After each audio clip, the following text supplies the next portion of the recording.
Naam, hujambo na karibu sana popote pale ulipo. Nyakati nyingine murua ambazo tunakutana hapa kwa ajili ya kuja kutazama habari kutoka hapa Channel 10 Plus. Mimi naitwa Juma Mohamed, utakuwa nami katika habari za kitaifa sambamba na habari za kimataifa, wakati kwenye upande wa habari za michezo na burudani Malkia Esther Mtebe atakuwa hapa kujuza kunani hasa huko. Karibu sana, tuanze kutazama na kubwa zaidi tuanzie katika mzozo unaoendelea Jamhuri ya Kidemokrasia ya Kongo. Mzozo nchini Jamhuri ya Kidemokrasia ya Kongo uliopelekea zaidi ya wakimbizi 84,000 kukimbilia nchi jirani ya Burundi mwezi huu katika wimbi la pili la kuzidi uwezo wa nchi hiyo. Kwa mujibu wa Umoja wa Mataifa, umesema makumi ya maelfu ya wakimbizi wa ghasia za Kongo kwenda nchini Burundi imezidi kuwa kubwa, huku kambi nyingi zikiendelea kuzidiwa. Shirika la wakimbizi la Umoja wa Mataifa UNHCR limesema kuwa maelfu ya watu wanaovuka mpaka kwa miguu na kwa boti kila siku wamezidi rasilimali za ndani na kusababisha dharura kubwa ya kibinadamu ambayo inahitaji msaada wa haraka wa kimataifa. Mwakilishi wa UNHCR wa nchini Burundi, Brigitte Mukangaeno, aliwaambia waandishi wa habari mjini Geneva kuwa boti zilizojaa wakimbizi zilikuwa zikiwasili kila siku katika ziwa Tanganyika kutoka eneo lililoathiriwa la Kivu kusini karibu kabisa na Uvira, licha ya ahadi ya M23 kuondoka katika mji huo.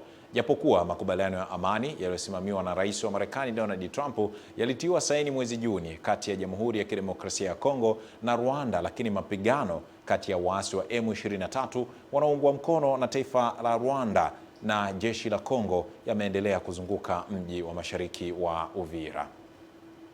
Kutoka hapo nchini Jamhuri ya Kidemokrasia ya Kongo na kutazama athari zake za vita, turejee hapa nchini na tuangazie habari kutoka visiwani Zanzibar, ambapo Rais wa Zanzibar na mwenyekiti wa Baraza la Mapinduzi Mheshimiwa Dr. Hussein Ali Mwinyi amesema kuwa moja ya alama muhimu za maendeleo ya taifa lolote ni ubora wa elimu ya juu yenye uwezo wa kuzalisha wataalamu wanaoweza kuhimili changamoto za karne 21, hususan katika nyanja za sayansi na teknolojia. Rais Dr. Mwinyi ameyasema hayo leo tarehe 20 Disemba 25 alipohutubia mahafali ya 21 ya Chuo Kikuu cha Taifa cha Zanzibar SUZA yaliyofanyika katika ukumbi wa Dr. Ali Mohamed Shein Tunguu, mkoa wa Kusini Unguja. Ameeleza kuwa Chuo Kikuu cha Taifa cha Zanzibar, ambacho ni chuo kikuu cha umma, kinaendelea kuwa kitovu cha mwanga wa maarifa kwa taifa kwa kuwa ni tegemeo la kuzalisha wataalamu, wabunifu, wanasayansi, watafiti, walimu, madaktari na viongozi wenye uwezo wa kukabiliana na changamoto za kijamii na kiuchumi. Rais Dr. Mwinyi amebainisha kuwa SUZA imefanya kazi kubwa ya kuongeza idadi ya wanafunzi waliosajiliwa kutoka 2365 kwa mwaka 2024 hadi kufikia wanafunzi 2420 kwa mwaka 2025, jambo ambalo linaendelea kuonyesha kukua na kuimarika kwa chuo hicho. Tupate nafasi ya kumtazama na kumsikiliza. Wanafunzi kutoka Zanzibar wa vyuo mbalimbali vya ndani na nje ya Tanzania wanaendelea kunufaika na fursa za mikopo inayotolewa na Serikali ya Mapinduzi ya Zanzibar na ile inayotolewa na Serikali ya Jamhuri ya Muungano wa Tanzania. Katika mwaka wa masomo 2025/26, serikali kupitia Bodi ya Mikopo ya Wanafunzi wa Elimu ya Juu ya Zanzibar imetoa mikopo kwa wanafunzi 8,914 katika vyuo vya ndani na nje ya Tanzania. Aidha, serikali imeongeza bajeti ya bodi ya mikopo kutoka shilingi bilioni 33.3 mwaka wa 2024/25 hadi kufikia shilingi bilioni 37.94 mwaka wa 2025/26. Haya, tukitoka hapo tuelekee mkoani Sumbawanga, ambapo afya za wakazi wa manispaa ya Sumbawanga mkoani Rukwa ziko hatarini kutokana na uwezekano wa kutokea kwa magonjwa ya mlipuko wa kipindupindu na maradhi mengine ya tumbo kutokana na kukithiri kwa uchafu katika soko la matunda la Sabasaba mjini Sumbawanga. Ribodi Sumia anatujuza zaidi. Angalia uchafu, sasa tumefunga na kodi tunatoa, ya uchafu tunatoa, ya vyumba tunatoa. Haya, meza ndio hii hapa imefungiwa na staumu mna ndizi. Hamna hata kusema tunaweza tukafungua, wateja hawaji, wanasema huku kuna duka. Hapa ni soko la Sabasaba, alimaarufu soko la matunda, lakini takataka zimejaa. Tulikuwa tunaomba kama serikali tusaidie jinsi ya kutoa hizi takataka. Kama mnavyoona tumekuja na magari ya maembe, lakini tumebidi tuuzie nje kwa sababu hapa kumejaa matakataka. Ukiangalia nyuma yangu kuna takataka hazijatolewa. Ukiangalia zaidi nyuma yangu kuna baadhi ya vibanda kuna baadhi ya store hazijafunguliwa. Tayari takataka zimeshafika hadi mlangoni. Sisi tulikuwa tunaiomba serikali watusaidie kwa ajili ya changamoto hii ya taka. Kama mnavyoona tunauza matunda, na matunda ni chakula kinacholiwa. Tunakuwa tunashindwa kuwa huru kwenye soko kwa sababu ya takataka. Nimeamua kuzungumza na viongozi wa soko la Sabasaba kujua hatua gani wamechukua. Kwa mimi na timu yangu ya utendaji wa kata wa mitaa pamoja na ile wa kata na wenye viti wa serikali za mitaa tumeita wodi ya dharura ili kulipambania hilo. Nikiripoti kutoka Sumbawanga mkoani Rukwa, Wilbrod Sumia, hii ni Channel 10. Asante Wilbrod Sumia. Tukatazame taarifa nyingine.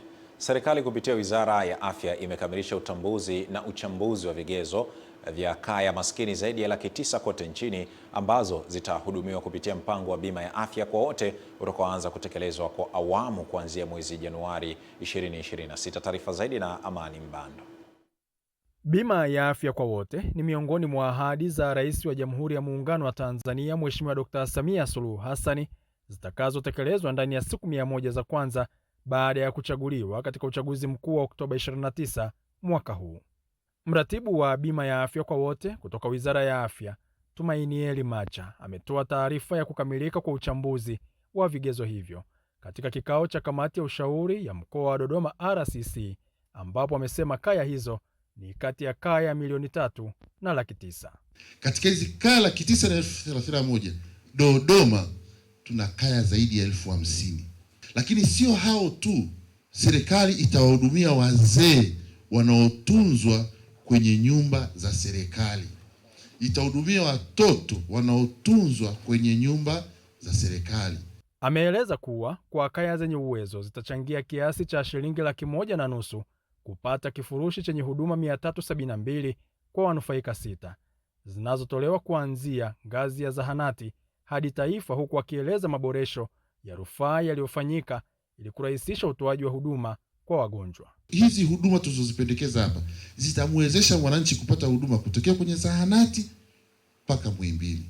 Lakini tumeboresha tena rufaa zaidi, tukasema kuna rufaa ya mgonjwa. Kwa hiyo tumetengeneza mfumo wa rufaa ya watumishi, ya wataalamu. Lakini kituo X hakina dawa, lakini kituo Y kina dawa. Kwa nini tusifanye referral ya health commodities? Kingine hapo ni kwa wanafunzi. Tunaanza mwaka wa masomo Januari, tunao wanafunzi wengi kwenye mkoa. Tunaposema bima ya afya kwa wote ni pamoja na hili kundi la wanafunzi. Sasa hivi Watanzania wenye bima ni 15% ya Watanzania wote. Kwa hiyo tunavyopata pia hawa wanaongeza kwenye idadi ya Watanzania wenye bima. Wao ni 50,400 tu kwa mwaka. Kwa mkoa wa Dodoma, ajenda hii ni ya kudumu, ambapo mkuu wa mkoa Bi Rosemary Senyamule anasisitiza hamasa kufanyika kwenye maeneo yote ili wananchi kujiunga. Kazi yetu kubwa ni kwenda kuhamasisha ili jambo hili liweze kufanyika, na wale wa chini tuwaelimishe ili waendelee kupewa na hiyo hamasa, lakini pia waanze kujiunga na hizo bima ambayo tumeelezwa sasa, 150,000 kwa kaya. Najua itaanza kwa awamu, lakini wananchi wetu wapate huo mwamko, wajue umuhimu na wachukue hatua. Amani Mbando, Channel 10, Dodoma. Kutoka Dodoma tuelekee mkoani Njombe. Kufuatia mvua kuanza kunyesha katika maeneo mbalimbali ya mkoa wa Njombe, wakulima wa mazao ya biashara wameanza kwa kasi maandalizi ya msimu mpya wa kilimo kwa kununua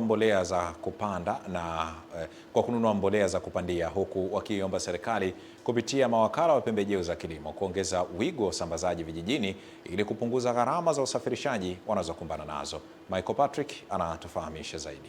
Wakulima waliokutwa katika maduka ya mawakala wa pembejeo mjini Njombe wamesema kuwa licha ya mbolea kupatikana kwa wakati, bado wanalazimika kutumia gharama kubwa kuzifikisha kwenye mashamba yao yaliyopo vijijini, hali wanayosema huongeza mzigo kwa usafirishaji. Natokea Makete, kata ya Lupila. Kule shida yetu ni mbolea, kwa sababu hatujapata wakala ambaye anakuwa labda subcontract ili awe anaweza kutupa mbolea kiurahisi. Kwa tunapata shida hiyo mpaka tunafuata huku Njombe. Kwa utakuta mfuko mmoja tunasafirisha kwa shilingi 7,000 kwenye basi. Kwa hiyo ndio shida iliyo kubwa. Nashukuru serikali sasa hivi imejitahidi, pembejeo zimeanza kufika kwa wakati, ndio tunaanza kupanda sasa hivi. Hofu yetu ilikuwa ni pembejeo na mbegu, lakini sasa tunaona kidogo zinapatikana na madukani zipo nyingi. sisi tunasema kwa sasa mbolea imeagizwa kwa wingi na ipo kwa wingi. Tunashauri alime aje anufaike kwa mbolea ya bei nafuu. Kwa upande wao, mawakala wa usambazaji wa pembejeo za kilimo wamesema wanaendelea kuuza mbolea kwa kuzingatia bei elekezi ya ruzuku inayotolewa na serikali, huku wakitoa elimu kwa wakulima kuhusu matumizi sahihi ya mbolea ili kuongeza uzalishaji. Sasa hivi mvua zimeanza kunyesha, tunawashauri wakulima, cha kwanza kabisa wawahi kupanda kwa wakati, kwa sababu mbolea tumezileta sokoni. Kwa hiyo wawahi kuja kununua mbolea kwa wakati, waweze kuwahi kupanda wale ambao hawajapanda ili kuzuia mvua. Lakini kwa wale pia wanaokuzia ambao walipanda mapema, pia tunawashauri wakuzie kwa wakati. Mapema wiki hii, mkurugenzi wa mamlaka ya udhibiti wa mbolea Tanzania TFRA Joel Laurent akizungumza wilayani Makete wakati wa ugawaji wa mbolea bure kwa vijana 160 wanaojishughulisha na kilimo cha viazi mviringo amesema, bado naelewa kuna changamoto ya kufikia katika kila eneo. Mpango wetu ni kuhakikisha kwamba ifikapo mwaka 2030 kila kijiji kinakuwa na wakala. Kwa sasa uwezo wetu, mawakala wetu wako zaidi ya 8,000. Kutoka mkoani Njombe, Michael Patrick, Channel 10. Kutoka Njombe tuelekee huko nchini, tuelekee mjini Taipei. Watu 3 wameuawa na 5 kujeruhiwa wakati mshambulizi aliyesadikika kuwa na kisu alipovamia katikati mwa kituo kikuu cha treni cha Taipei kwa kuwachoma visu kisha yeye kufariki dunia wakati wa msako wa polisi baada ya kuanguka kutoka kwenye orofa. Waziri Mkuu wa Taiwan Chong Jung-tai alisema kuwa mmoja wa wajeruhiwa ni mtembea kwa miguu aliyeanguka chini baada ya kushambuliwa na mtu huyo na tayari alikuwa katika mshtuko wa moyo kabla ya kupelekwa hospitalini. Taarifa zinasema kabla ya shambulio la mwanaume huyo alikuwa ameacha mabomu ya moshi wa machozi kwenye kituo cha treni cha Taipei na kisha akakimbia hadi kituo cha karibu na treni ya chini ya ardhi katika wilaya yenye shughuli nyingi za maduka akiwashambulia watu njiani. Polisi wanasema watachunguza historia yake na uhusiano unaohusishwa ili kuelewa nia yake na kubaini ikiwa kuna mambo mengine yanayohusiana na ugaidi. Tukitoka nchini Taiwan turejee hapa nchini tukatazame habari nyingine.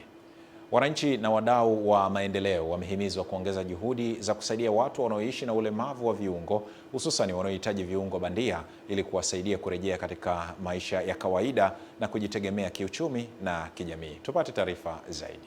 Wito huo umetolewa na mkurugenzi mtendaji mkuu wa hospitali ya CCBRT Brenda Msangi wakati wa hafla ya kukabidhi viungo bandia kwa watu 11 waliopoteza mikono na miguu kutokana na ajali mbalimbali kutoka taasisi ya Lalji Foundation kwa kushirikiana na Baraka Foundation. Bimsangi amesema mahitaji ya viungo bandia ni makubwa huku idadi ya waathirika ikiendelea kuongezeka kila mwaka. Hivyo ni muhimu kwa jamii kushirikiana kwa upendo na mshikamano kusaidia makundi hayo maalum. Tunapata Watanzania kutoka mikoa mbalimbali, hata hapa ambao mmewaona wanatoka nje ya Dar es Salaam ambapo wanakuja kupata kutafuta au kupata usaidizi wa miguu na kuhakikisha kwamba hii miguu wanarudi kwenye shughuli zao za kila siku. Naye mwenyekiti wa Lalji Foundation Bwana Imtiazi Lalji amesema taasisi hiyo imekuwa ikitekeleza mradi wa viungo bandia mara 3 kwa mwaka, ambapo wameamua kushirikisha wadau wa kimataifa kama Baraka Foundation ili kuongeza wigo wa msaada hadi vijijini. Kwa kuwapatia miguu bandia na mikono bandia tunaweza kurudisha kwenye hali yao ya kawaida ili waweze kuendelea na majukumu yao. Nashukuru BRT kwa umoja wao kututafuta sisi jinsi tulivyo, tumepatiwa miguu ya bandia, tunamshukuru Mungu. Mimi ni Juma Abdurrahmani na hii ni Channel 10. Asante Juma Abdurrahmani. Tuelekee huko jijini Arusha. Zaidi ya 70% ya bajeti ya serikali hutumika kwenye manunuzi ya ugavi, hali inayoifanya sekta hiyo kuwa nyeti na muhimili mkubwa wa maendeleo ya taifa, ambapo kufuatia umuhimu huo serikali sasa inaweka mkazo katika utii wa sheria na matumizi ya mifumo ya kisasa ili kuzuia upotevu wa fedha za umma. Tuungane na Jamila Omali. Akizungumza jijini Arusha wakati akifungua kongamano la 16 la mwaka la wataalamu wa ununuzi na ugavi, naibu waziri wa fedha Mhandisi Mshamu Ali Munde amesema ukiukwaji wa sheria na taratibu za manunuzi unasababisha hasara kubwa na kukwamisha utekelezaji wa miradi ya maendeleo. ninawaagiza PSPTB mkae na PPRA na mhakikishe wataalamu wote wanaotekeleza shughuli za ununuzi na ugavi waweze kuratibiwa na mfumo kama ilivyokusudiwa. Matumaini yetu kilio cha wataalamu hawa kujiona wanyonge mbele ya taaluma zingine kinaenda kumalizika. Ni matarajio yetu wadau wa ukaguzi katika mnyororo wa ugavi watawatumia wataalamu hawa waliosajiliwa na kuidhinishwa na board. Aidha, mamlaka ya rufani ya zabuni za umma PPAA imeendelea kusisitiza matumizi ya moduli ya kupokea malalamiko ya rufaa kielektroniki ndani ya mfumo wa NeST, ambapo katibu mtendaji wa PPAA James Sando ameonyesha jinsi moduli hiyo inavyoziwezesha taasisi za umma kupokea maombi ya kushughulikia malalamiko ya rufaa kwa njia ya mtandao. Mzabuni anaweza akawasilisha lalamiko lake popote pale Tanzania. Inapunguza gharama. Mzabuni hana ulazima wa kuja mpaka Dodoma kuwasilisha malalamiko yake. Tumeshuhudia ongezeko la ufanisi, kuimarika kwa uwazi na kuongezeka kwa imani kati ya taasisi za umma, wazabuni na wananchi. Jamila Omar, Channel 10, Arusha.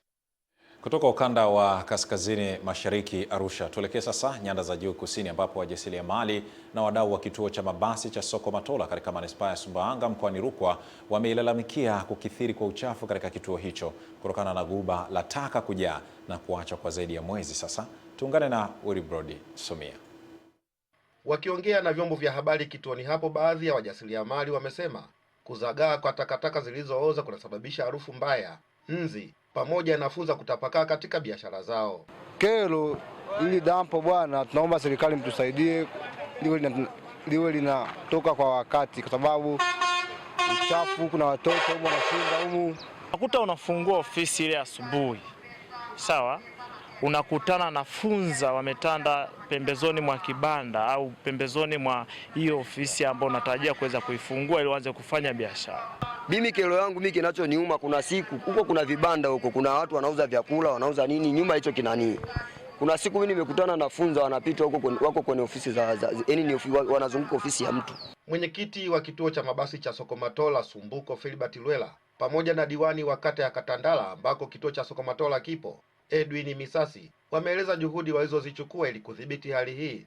Mimi kama kiongozi pamoja na viongozi wenzangu tumekuwa tukionyesha juhudi tukihakikisha stendi yetu iko safi kwa kuifagia sisi wenyewe kila siku. Lakini swala la dampo limekuwa kero.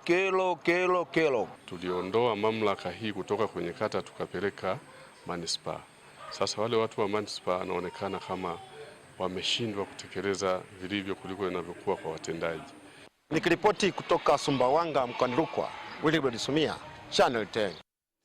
Hakika mtu ni afya na afya haiwezi kupatikana kama hakuna mazingira bora na yenye usafi. Tukiendelea kutazama habari kutoka hapa Channel 10 Plus, kwa sasa tukaangaze habari nyingine. Naibu Waziri wa Madini Dr. Steven Kiruswa ameitaka kampuni ya uchimbaji na uchenjuaji wa madini kutumia teknolojia za kisasa zitakazosaidia katika utunzaji wa mazingira. Tuungane na mwanahabari Jimmy Mengele.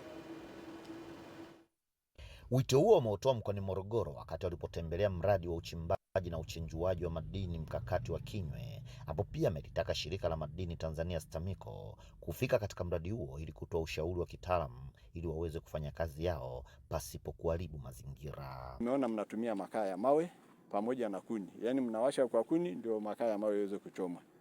Nadhani kuna teknolojia ipo sokoni na itabidi mfanye utafiti ya kutafuta namna ya kuwasha haya makaa ya mawe moja kwa moja bila kuharibu mazingira. Na nitumie pia nafasi hii kuelekeza taasisi yetu ya madini, shirika la madini la taifa STAMICO, wafike hapa ili waweze kuona namna ya kutoa ushauri wa kitaalamu juu ya matumizi sahihi ya makaa ya mawe ambayo yanatumika katika kiwanda hiki. Lakini tuwaombe nao wawekezaji kwamba mradi huu ni mkubwa. Sasa ni lazima uwe na tija kwa wananchi. Ya kwanza ya afya, tukatunze mazingira.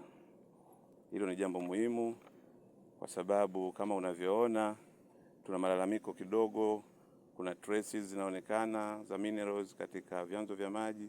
Tulifikiri hivyo vifanyiwe kazi. Zabibu na Pacho ni afisa madini mkazi mkoa wa Morogoro, amemwomba meneja wa mradi huo kuzingatia sheria na taratibu zinazotakiwa. niwasisitize kwamba waendelee kufuata sheria, taratibu, kanuni na miongozo. Na bahati nzuri tukiwapa bili za malipo ya serikali kwetu, upande wa kwetu wa madini wanalipa kwa wakati. Kwa hiyo sisi tuwasisitize tu wateja wetu waendelee kulipa kwa wakati na wafanye ushirikiano mzuri na serikali pamoja na wananchi katika eneo hili. Tumeanza kuzalisha kuprocess graphite Januari 2025. Mpaka sasa hivi sisi tumezalisha tani 3,100 na kitu. Jimmy Mengele, Channel 10, Morogoro. Jimmy Mengele kutoka mkoani Morogoro. Kama ndo kwanza unaungana nasi, hii ni Channel 10 Plus na hii ni habari kutoka hapa Channel 10 Plus. Mimi naitwa Juma Mohamed.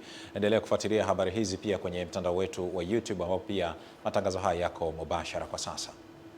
Wakulima wa zao la dengu mkoani Geita wameiomba serikali kuchukua hatua za haraka kutatua changamoto za ukosefu wa soko la uhakika, kwa kuwa hali hiyo imeendelea kusababisha kuyumba kwa bei na kuathiri moja kwa moja uchumi wao. Taarifa zaidi na Mrisho Sadik. Wakulima hao wakiwa kwenye mkutano wa wadau wa mfumo wa stakabadhi ghalani uliofanyika manispaa ya Geita wamebainisha kuwa kwa sasa dengu imeshuka bei kutoka shilingi 1,100 hadi shilingi 800 au 700 kwa kilo moja. Lakini kwa mwaka huu tulivyoingia AMCOS tukauza kwa kilo moja ni shilingi 800. Naona kitu ambacho kilileta sintofahamu kwa wakulima. Bei ya dengu inapanda mara inashuka.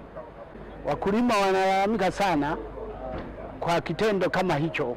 Mkurugenzi mkuu wa mamlaka ya udhibiti wa nafaka na mazao mchanganyiko COPRA Irene Mlola amesema mfumo wa stakabadhi ghalani umeanza kuondoa changamoto ya bei kwa zao la dengu. Kwa kweli hatukufanya vizuri sana katika mifumo hii, lakini mwaka jana tulifanikiwa kuingiza dengu na tuliona mapato yameongezeka kwa wale ambao waliweza kuingia, na tunaamini huku tunapoenda mbele tutaona jinsi ambavyo ushiriki utaongezeka. Mkuu wa mkoa wa Geita Maritini Shigela amesema tayari serikali imeanza kufanyia kazi changamoto ambazo zinawakumba wakulima wengi, ikiwemo kutafuta masoko ya uhakika na kuhakikisha wanafikiwa na pembejeo za kilimo kwa wakati. Kuonyesha kwamba ziko jitihada za dhati za Rais Samia za kuhakikisha wakulima hawasahauliki katika kuleta maendeleo, na nimeshaelekeza kupitia kwa rasi kwamba ni vyema wataalamu wetu maafisa kilimo wahakikishe hawakai maofisini. Kutoka Geita, mimi ni Mrisho Sadik. Asante Mrisho Sadik. Tuelekee mkoani Tabora. Baadhi ya vijana waliokuwa wakiishi katika mazingira magumu ambao kwa sasa wanahudumiwa na shirika la kimataifa la Compassion chini ya ushirikiano mwenza na makanisa mbalimbali kupitia huduma ya mtoto na kijana, wameiomba serikali kuendeleza ushirikiano wa karibu na mashirika yanayotoa huduma hasa kwa makundi ya watoto na vijana, kwa kuwa yamekuwa chachu katika kuboresha ustawi wa kundi hilo kwenye huduma muhimu kama vile za elimu na afya pamoja na mafunzo ya ustadi za maisha ambayo yamewasaidia kwa kiasi kikubwa kujikwamua kiuchumi. Mwanahabari wetu Pendo Salu yeye ni shuhuda wa taarifa hiyo. Ni hafla fupi ya kuwapongeza baadhi ya vijana waliopata mafanikio makubwa kiuchumi baada ya kupatiwa mafunzo na stadi mbalimbali za maisha na shirika la Compassion kupitia huduma ya mtoto na kijana hapa kituo cha FPCT Ng'ambo mjini Tabora. Baadhi ya vijana hao wakatumia fursa hiyo kuiomba serikali na wadau wengine wa maendeleo kuendelea kulitazama kundi hilo muhimu ili waweze kujikwamua kiuchumi. Wengi tulitokea familia duni, lakini kutokana na mafunzo ya Compassion sasa hivi tumeinuka. Sio kuinuka sisi tu, tunakomboa familia zetu kuanzia kwenye maradhi, makazi, mavazi. Kwa hiyo tukitumia vizuri fursa hii inaweza ikatutoa kwa asilimia nyingi sana. Si vijana yani kuanzia miaka 15 mpaka 25 huwa tuna vitu vingi sana, yani vitu vingi sana vya kufanya ambavyo ukiteleza tu unaweza ukajikuta umetoka nje ya malengo.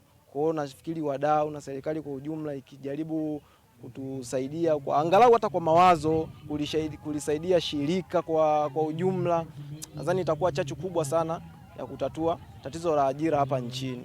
Lucy Masanja ni mratibu wa huduma ya mtoto na kijana kituo cha FPCT Ng'ambo.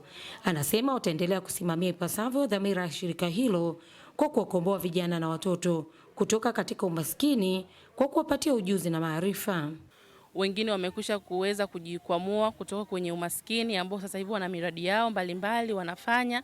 Kwa hiyo ninapenda kuwasa jamii iweze kuwapa ushirikiano huko walipo katika maeneo yao ya kazi, lakini pia kipekee kabisa ninatamani serikali isikie jambo ambalo tunalifanya kwamba tumemsomesha mtoto mpaka amefika elimu ya chuo kikuu, lakini anarudi akiwa katika mazingira yale licha ya kuwa anakuwa na ujuzi mwingine. Kwa hiyo ninapenda kama ikitokea fursa ya ajira basi serikali ikumbuke vijana wetu. Hata hivyo, katika hafla hiyo wazazi na walezi wakakumbushwa juu ya suala la malezi ya watoto ili kuwe na jamii salama. Malezi yanaanzia nyumbani. Hawa unaosikia ana biashara, ana nini, ameshasikia sauti mbalimbali. Lakini hawa ambao wako kwenye survive, sauti ya kwanza anayoiamini ni ya mzazi wake. Kwa hiyo tuangalie vitu ambavyo tunavyoongea na watoto wetu. Kutoka Tabora, Pendo Salu, Channel 10. Tuelekee mkoani Mara. Mkuu wa mkoa wa Mara Kanali Evans Mitambi amewaagiza wakuu wa wilaya kuongeza kasi ya kilimo cha zao la kahawa ili kufikia lengo la mkoa huo la tani 15,000 za kahawa zinazozalishwa katika mkoa huo, huku akiwataka wakurugenzi na maafisa kilimo kudhibiti upotevu wa mazao baada ya uvunaji. Musa Makali anatujuza. Hili ni eneo la kitalu cha miche ya kahawa ya chama kikuu cha ushirika wa Maku mkoani Mara. Na hii ni miche takriban 800,000 ambayo iko tayari kupelekwa kwa wananchi kwa ajili ya kilimo cha zao hili. Kwamba miche hii ipo kwa ajili ya kwenda shambani. Kama sisi tuko tayari kupeleka kwa wakulima. Kwa lengo kubwa tumefanya hivi ili pia kuhakikisha mkoa mzima unafahamu kwamba kazi hii imefanyika na inahitaji kwenda shambani kwa wakulima wote. Mkuu wa mkoa wa Mara Kanali Evans Mitambi anatembelea katika eneo hili na hapa anaweka mkakati kwa mkoa wa Mara ni kuirejesha katika ramani yake ya kahawa bora Afrika. Tufikie yale malengo ya mkoa, ni lazima tupande miche hii. Huu ni utajiri wa Namara. Kahawa ya Tarime ndio grade 1 duniani kwa ubora. Ya tija yake ni kwamba hii ni fursa na wakulima wetu watakuwa wameongeza uzalishaji. Tunategemea uzalishaji pia utakuwa umeongezeka. Lakini huu ni mwanzo mzuri wa kuhakikisha zao letu la kahawa linakuwa kwa kasi katika mkoa wetu wa Mara. Wakulima wanasema upatikanaji wa miche hii ya kahawa kutoka Wamaku kwao ni sherehe. Tulikuwa tunafuata mbali, sasa hivi imekuja hapa, yani tunachangamkia. Aidha, mkuu wa mkoa amehudhuria katika mkutano wa chama hiki na kuwataka kuiangazia mazao mengine badala ya kubaki na kahawa pekee. Hebu mjitanue kwenye mazao mengine haya ya kimkakati. Umefika wakati sasa tuache ile dhana iliyokuwa imejenga kwenye akili za walio wengi kwamba Wamaku ni kahawa, kwamba serikali sasa ishirikiane na union katika kumwendeleza mkulima. Tuna imani hatutakuwa na changamoto kwa sababu serikali yetu ni sikivu na tuna ushirikiano mzuri na serikali. Kwa hiyo yote tutaweza kuyamaliza. Jina langu ni Musa Makali na hii ni Channel 10. Taarifa ya mwanahabari Musa Makali kutoka mkoani Mara inatuhitimishia habari za kitaifa na kimataifa hivi leo. Ulikuwa nami msomaji wako Juma Mohamed. Tukae tayari kwa ajili ya habari za michezo na burudani. Esther Mtebe atakuja hapa kutujuza.